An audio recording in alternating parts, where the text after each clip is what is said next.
Like I said, I'm going to be very quick here, but there are a couple of things I want to say. First of all, please silence your devices.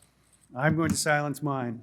It's courteous to our speakers and panelists. Okay, I have two slides that I want to, and really just a couple of points that I want to make. First of all, that the world of collaborative software, open source software, shared source software is very confusing to people who are not engaged in it deeply. The reason is there's so many organizations, so many projects.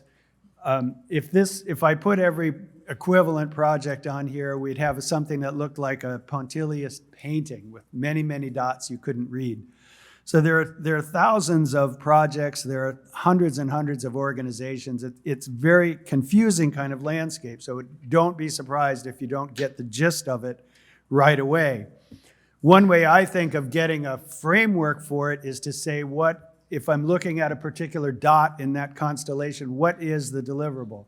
Is the organization delivering a standard? Are they delivering code? Are they delivering code and community?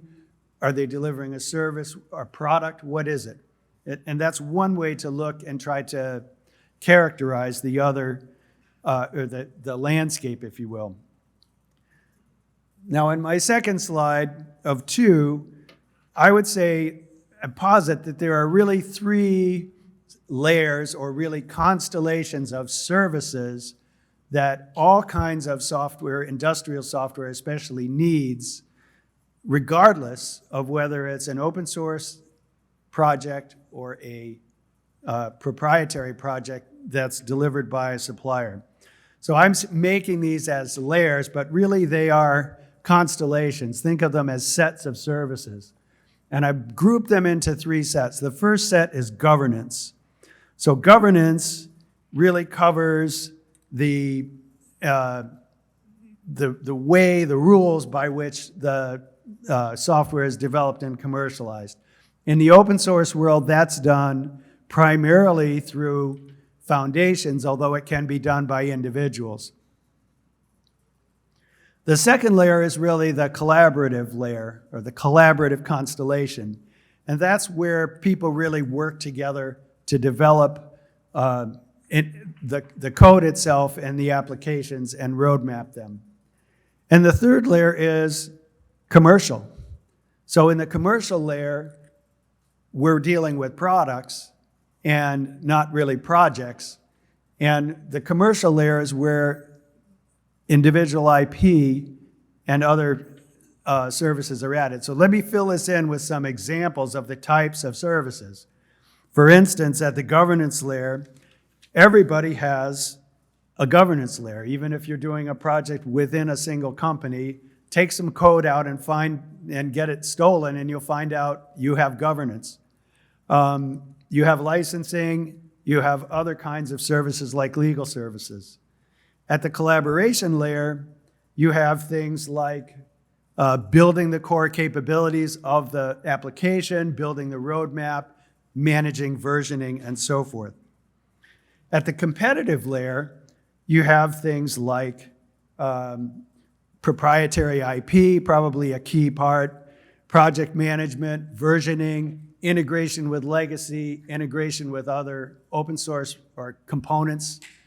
And so in a way, not all of those things have to fit in a particular layer, and I've made some of the decisions I made here are a little bit arbitrary. But think of those three constellations of services that all types of software in industry are going to need. And let me take an example now. The 600-pound gorilla in the open source world these days for the last few years has been Kubernetes, which is a orchestration platform for distributed applications that are containerized. That's what that project is defined as. So let's look at what happens in this case, at those three layers. The governance is done by a foundation, as I said, and I will offend some people from Eclipse by putting a cloud native one, but to some of us, all these foundations have a similar role in that they are doing governance of these kind of projects. The advantage that they bring, and at Eclipse having hundreds, they manage hundreds of these projects, is that they can provide shared services and best practices across all of those projects to some degree. At the collaborative layer for Kubernetes, it's being done by working groups within that team. And the point to make here is that that is a collaborative effort, so it's innovative, but it's not competitive. In other words, there's no differentiation between anybody's implementation at this layer. That is a standardization that's enforced through code and compliance.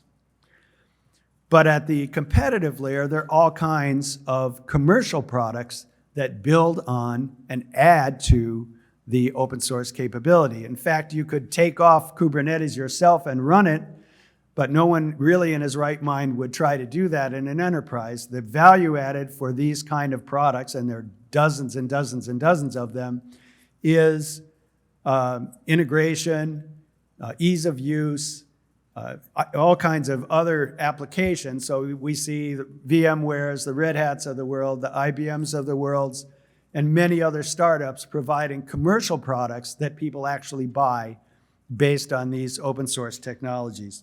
So my 2 points again, the landscape is very, very confusing if you're not familiar with it.